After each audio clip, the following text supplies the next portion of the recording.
सालों पहले की बात है। जूनागढ़ नाम का एक छोटा सा गांव था। जूनागढ़ में राम और श्याम दो भाई रहते थे। राम का कुछ समय पहले एक छोटा सा एक्सीडेंट हुआ था, जिस कारण वो अपने टांगों से चल नहीं पा रहा था। राम बस ज्यादातर चारपाई पर बैठा या लेटा रहता था। गर्मियों के दिन चल रहे थे। राम घर के आंगन में बिस्तर पर बैठा हुआ था। श्याम राम के खाने के लिए आम की टोकरी लाता है। भैया, ये लीजिए, मैं आपके लिए बहुत सारे आम लेकर आया हूं। अरे वाह श्याम, तुम्हें पता है, मैं अभी यही सोच रहा था कि कहीं से आम खाने को मिल जाते। इस मौसम में आम खाने में तो बड़ा मजा आता है। आओ, बैठो मेरे पास, तुम भी साथ खाओ। राम और श्याम अभी आम खाना शुरू ही करने वाले थे कि तभी वहां श्याम का मित्र भोला आ जाता है। अरे शामू, आम खा रहा है तू? मुझको भी देना। आजा बैठ, आज ही लाया हूं बाजार से। तू जानता है, मुझे तुझसे तेरी एक चीज चाहिए जिसकी मुझे बहुत जरूरत है। हाँ, मैं जानता हूं तुझे किस चीज की जरूरत है। मेरे दिमाग की। पागल है तू? इतने सारे भूसे का मैं क्या करूंगा? खाली भूसे में आग लग गई तो मेरी तो जिंदगी बर्बाद हो जाएगी। मुझे तो तेरी हाइट चाहिए। कितना लंबा है भाई तू? भोला, मेरे हाइट का मजाक उड़ाएगा? तू पिटेगा अब तो। अरे भाई, बस मजाक कर रहा था। अच्छा चल, माफ कर दे। और ये शामू शामू क्या है? श्याम नाम है मेरा। शामू मत बोला मुझे। तो क्या बोलूं मैं तुझे? बड़ा हूं ना तुझसे, भैया बोल मुझे। अच्छा भैया, मुझे 2 आम दो ना। पक्का? तुझे आज से शामू नहीं बोलूंगा। सच बोल रहा है ना? अब देख, तू खुद ही भरोसा नहीं कर रहा। अच्छा ठीक है, ये ले चल खा ले। भोला ने आम पकड़े और दोनों भाइयों से थोड़ा दूर गया और जोर जोर से कहने लगा, शामू शामू शामू। रुक, तेरी तो अभी तुझे दिखाता हूं। श्याम, जाने देना, छोटा है वो। तू भी ना बच्चों जैसी हरकतें करता है। अच्छा चल, छोड़ इसे। कल गुरुजी आने वाले हैं, सारी तैयारियां कर देना, ठीक है ना? जी भैया, आप बिल्कुल चिंता मत करिए, मैं सब तैयारी कर दूंगा। अगले दिन शाम को गुरुजी राम श्याम के घर पहुंच गए। उस दौरान श्याम घर के आंगन में झाड़ू मार रहा था। गुरुजी आ गए आप, आइए। यात्रा कैसी रही आपकी गुरुजी? बहुत बढ़िया, सब ठीक था श्याम।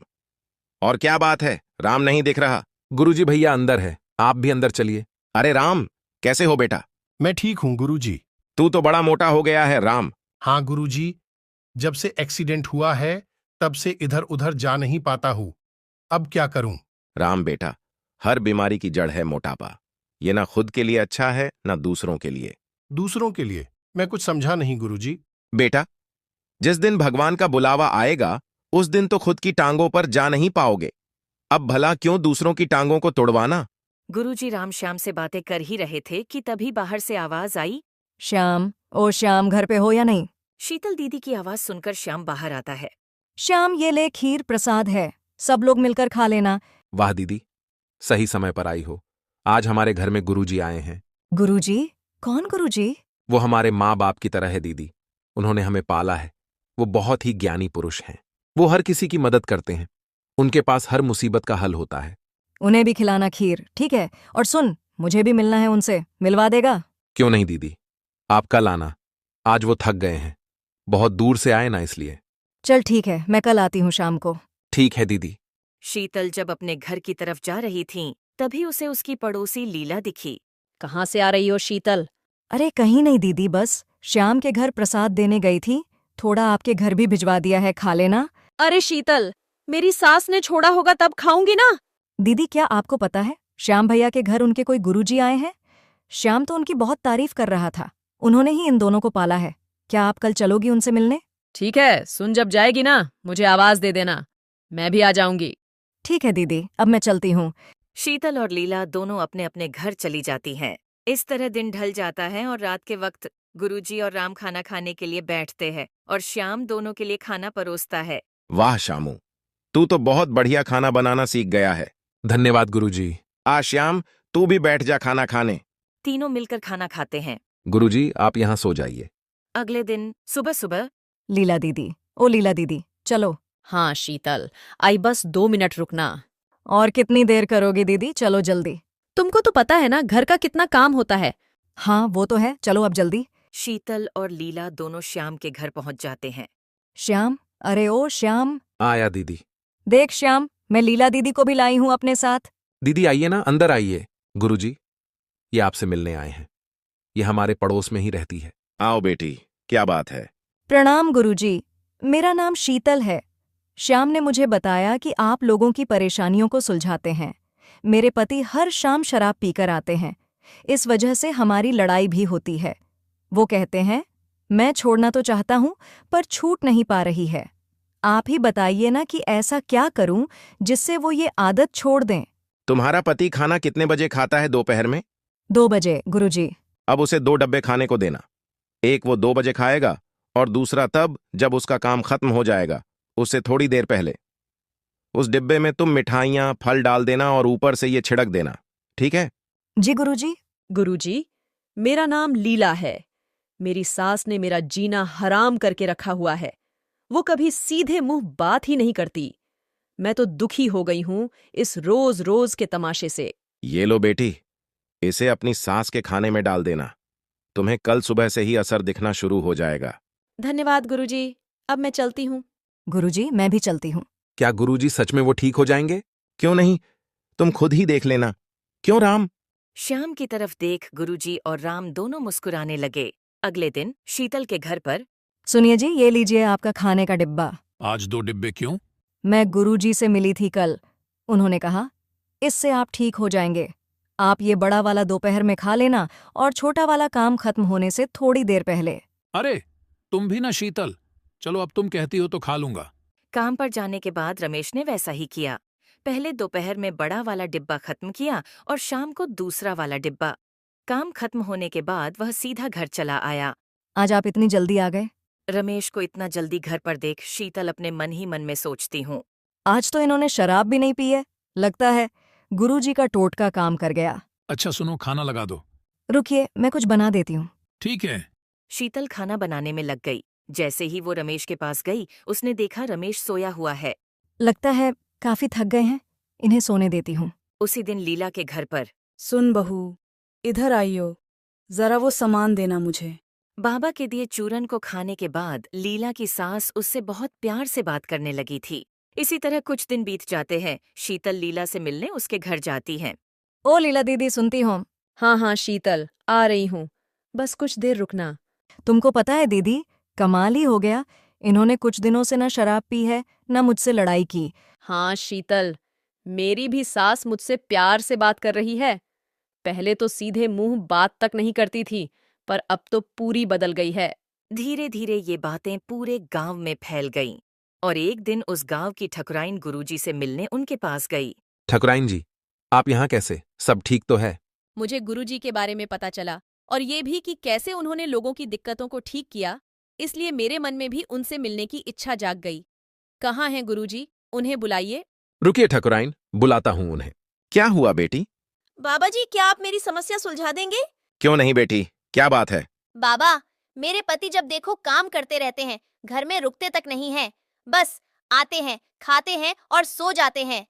अब आप ही बताइए ना, मैं क्या करूं? मुझे तो याद भी नहीं करते उन्होंने आखिरी बार मुझसे बैठकर आराम से बात कब की थी। वो इतना काम करते हैं ना कि उनके पास हमारे लिए फुर्सत भी नहीं है। ये लो बेटी, इसे रात को खाने में मिला देना। कल से ही तुम्हें असर दिखना शुरू हो जाएगा। गुरुजी, अगर आपकी बात सच निकली तो आप जितना धन मांगेंगे आपको मिलेगा। बेटी, मुझे धन नहीं चाहिए। मैं ये सब दूसरों की मदद करने के लिए करता हूँ, और रही बात धन की तो जब समय आएगा तो सब आ जाएगा। ठीक है गुरुजी, अब मैं चलती हूँ। अगले दिन ठकुराइन के घर पर सुनती हो भाग्यवान, जरा खाना लगवा दो। जी, अभी लगवाती हूँ। ठाकुर जैसे ही खाना मांगता है, ठकुराइन मन ही मन सोचती है, इनके खाने में ये डाल देती हूँ। क्या पता जैसा गुरुजी ने कहा वो सच हो जाए। ये लीजिए, मैंने खाना रख दिया। अब आप हाथ मुंह धोकर आ जाइए। ठाकुर ने खाना खाया और चुपचाप जाकर सो गया। काश गुरुजी ने जो कहा है वो सच हो जाए। न जाने कब तक ऐसा ही चलता रहेगा। हाय मेरी किस्मत। अगली सुबह ठकुराइन नहाकर आई। फिर कमरे में उसने देखा वहां मुंशी जी खड़े हैं और ठाकुर के साथ कुछ बातचीत कर रहे हैं। मुंशी जी, आज से कुछ दिनों तक आप ही ये सब संभालेंगे। मैं कुछ दिन आराम करना चाहता हूँ। जी ठाकुर साहब, मैं सब संभाल लूंगा, आप आराम कीजिए। सुनिए जी, आप आज गए नहीं? मैं सोच रहा हूँ कुछ दिन घर पर आराम करूँ। आप सही सोच रहे हैं। आप घर पर आराम करिए। जब देखो आप काम करते रहते हो। तुम मेरा कितना ध्यान रखती हो, मैं ये देखकर बहुत खुश हूँ। हे प्रभु, गुरुजी की जय हो। आज कितने दिनों बाद मन को सुकून मिल रहा है। सुनिए जी, मैं चाहती हूँ कि गांव में ना एक गुरुजी आए हुए हैं, वो बहुत ही अच्छे इंसान है, एकदम नेक इंसान है और ज्ञानी भी। मैं चाहती हूँ कि हम उन्हें हमारे घर बुलाएं और साथ में गांव के सारे लोगों को भी बुलाएं, ताकि गुरुजी से मिलने का मौका सभी को मिल सके। जैसे तुम्हारी मर्जी भाग्यवान, तुम्हारा मन है तो बिल्कुल बुलाओ। मैं आज ही जाकर गुरुजी को यहाँ आने का आमंत्रण देती हूँ। ठीक है भाग्यवान। इसके बाद ठकुराइन कुछ लोगों को लेकर अपने साथ श्याम के घर पहुंची। श्याम, ओ श्याम, घर पर हो क्या? आया ठकुराइन। श्याम, गुरुजी घर पर है क्या? हाँ ठकुराइन, गुरुजी अंदर बैठे हुए हैं भैया के साथ, आप आइए। आपका बहुत बहुत धन्यवाद गुरुजी। क्या हुआ बेटी, सब ठीक है ना? हाँ गुरुजी, जैसा आपने कहा था वैसा ही हुआ। मैं तो बहुत खुश हूँ, मानो मन को सुकून सा मिल गया हो। मैंने घर पर एक आयोजन रखा है, आप कृपा करके वहाँ जरूर आइएगा। ठीक है बेटी, हम जरूर आएंगे। सुबह सुबह समारोह के दिन सभी ठकुराइन के घर पहुंचे। आइए गुरुजी, आप यहाँ बैठ जाइए।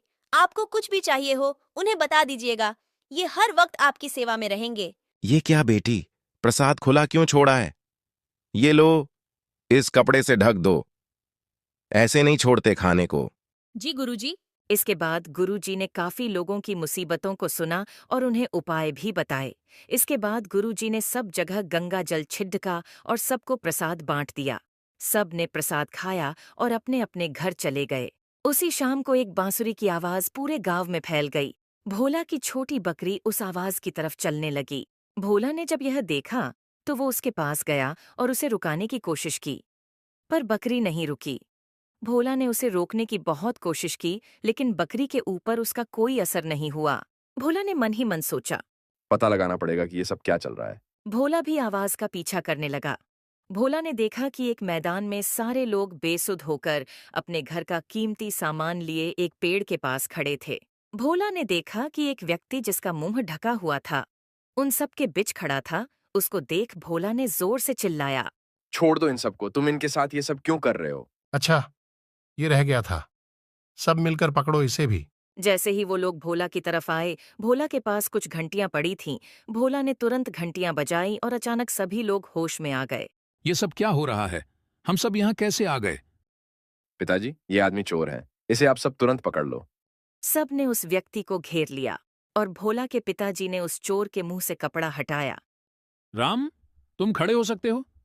अरे वाह, चमत्कार हो गया। देखो, गुरुजी की कृपा से अब मैं चल सकता हूं। अपना ये नाटक बंद करो राम। भैया आप यहाँ, और ये सब क्या चल रहा है? इतनी गर्दी देख वहां गांव के ठाकुर पहुंच जाता है। यहाँ इतनी गर्दी क्यों है और ये सब क्या चल रहा है? मैं बताता हूँ ठाकुर साहब, इन्होंने हमें अपने वश में कर लिया था। उसी का नतीजा है कि सब यहाँ खड़े हैं। ये हमें लूट रहे थे। इन्होंने हमारा धन उस गाड़ी में रखा है। लोगों का गुस्सा देख राम गुरुजी को भी बुला लेता है, जो पेड़ के पीछे छुपे थे। गुरुजी को भी इस सब में शामिल देख ठाकुर कहता है, ये सब क्यों किया आपने गुरुजी? लोग तो आप दोनों की कितनी इज्जत करते थे। अब चलो बताओ, दोनों ने ये सब क्यों किया? दोनों चुप थे। ठाकुर के एक आदमी ने राम के पैर पर लाठी मारी तो राम बोल पड़ा, मैंने और गुरुजी ने मिलकर ये योजना बनाई थी। हमने प्रसाद के ऊपर जब गंगा जल छिड़का, उस समय गुरुजी ने अपनी बनाई दवाई प्रसाद में मिला दी, जिसे खाने के बाद जैसे ही हमने बांसुरी बजाई, आप हमारे वश में हो गए। मैं कोई साधु नहीं हूं, मैं एक वैद्य हूं। मैं अपनी दवाइयों से लोगों की समस्या सुलझाता हूं। भैया, मैं सोचता था कि मैं हमेशा आपका ख्याल रखूंगा और कभी आपको अकेला नहीं छोड़ूंगा, लेकिन आज जो मैंने देखा, मुझे नहीं लगता कि इसके बाद मैं आप पर विश्वास कर पाऊंगा। मैं तुझे एक अच्छी जिंदगी देना चाहता था, इसलिए मैंने ये सब किया। श्याम, मुझे माफ कर दे भाई। मुझसे बात मत करिए भैया। लेकिन आपने मेरे पति की पीने की आदत कैसे छुड़वाई? मैं समझ गया था कि तुम्हारा पति शराब छोड़ना तो चाहता है, लेकिन छोड़ नहीं पा रहा। इसलिए मैंने उसे थकान वाली दवाई दी, जिसे खाने से उसे काम के बाद थकान लगने लग जाती और वो सीधा घर आता और सो जाता, जिससे उसके पीने की आदत छूट गई। और आपने मेरी सास को कैसे सुधारा? बेटी, दवाइयों के उपचार और थोड़ी सी बुद्धि का इस्तेमाल करके मैंने सबकी समस्याओं का समाधान किया है। आपने हम सबकी मदद की थी, फिर भी ऐसा क्यों किया? मजबूरी थी ठाकुर जी। हम एक अनाथ आश्रम चलाते हैं। वहां कई ऐसे बच्चे हैं जो अनाथ हैं और दिव्यांग हैं। उनके जीवन को बदलने के लिए हम ये सब करते हैं ताकि उन्हें बेहतर जिंदगी दे सकें। कुछ दिनों से आश्रम में दान दक्षिणा ना के बराबर थी, इसलिए हमें ये कदम उठाना पड़ा। इतना नीच काम करते हो और इस तरह के काम में शामिल होते हो। तुम्हारी सजा ये है कि तुम वो आश्रम जिंदगी भर ईमानदारी से चलाओगे और हमेशा उन बच्चों का ख्याल रखोगे और उनकी देखभाल के खर्च में होने वाला धन हमारी तरफ से आएगा। आप हमारी मदद क्यों कर रहे हैं? क्योंकि तुम एक इंसान हो। तुम्हारा केवल रास्ता गलत है, लेकिन इरादा गलत नहीं था। इतना तो हम कर ही सकते हैं। आपका बहुत बहुत धन्यवाद। आप लोग राम को भी छोड़ दीजिए, वो एक अच्छा इंसान है। श्याम, तेरे भाई ने हमेशा तेरा भला ही चाहा है। उसके साथ ऐसा मत कर, तू माफ कर दे अपने भाई को। उसने जिंदगी भर जो भी किया सिर्फ तेरे लिए किया, जबकि वो तेरा सगा भाई भी नहीं है। लेकिन मुझे जानना है भोला बेटा, ये सब होश में कैसे आए और तुम कैसे होश में रह गए? क्योंकि मैंने लड्डू खाया नहीं था। मेरा लड्डू मेरी बकरी ने खा लिया था, और जब मैंने देखा कि मेरी बकरी उस आवाज का पीछा कर रही थी, परंतु दूसरी बकरियों की घंटियों की आवाज से वो भी होश में आ गई थी, इसलिए मैंने सारी बकरियों के गले से घंटियां निकाल दी और अपने साथ यहां ले आया, और उनकी आवाजों से अब सभी ठीक हो गए। क्या बात है भोला, तुम तो काफी बुद्धिमान हो। हाँ, वो तो मैं हूं गुरुजी। मुझे माफ कर दीजिए ठाकुर साहब, मैंने आपको वो दवाई खिलाई। कोई बात नहीं, इस वजह से मुझे कुछ दिनों का आराम तो मिला। आप ही तो कहते हैं, जो होता है अच्छे के लिए होता है। इस बहादुरी के लिए मैं भोला को एक पुरस्कार जरूर दूंगा। इसके बाद से गुरुजी और राम उस अनाथ आश्रम को सही ढंग से चलाने लगे और एक अच्छी जिंदगी बिताने लगे। दोस्तों, इस कहानी से हमें यह सीख मिलती है कि हम कितनी भी मुसीबत में क्यों ना हो, हमें गलत रास्ता कभी नहीं लेना चाहिए। तो दोस्तों, इस प्रकार की और शानदार कहानी देखने के लिए चैनल को जरूर से सब्सक्राइब कीजिएगा।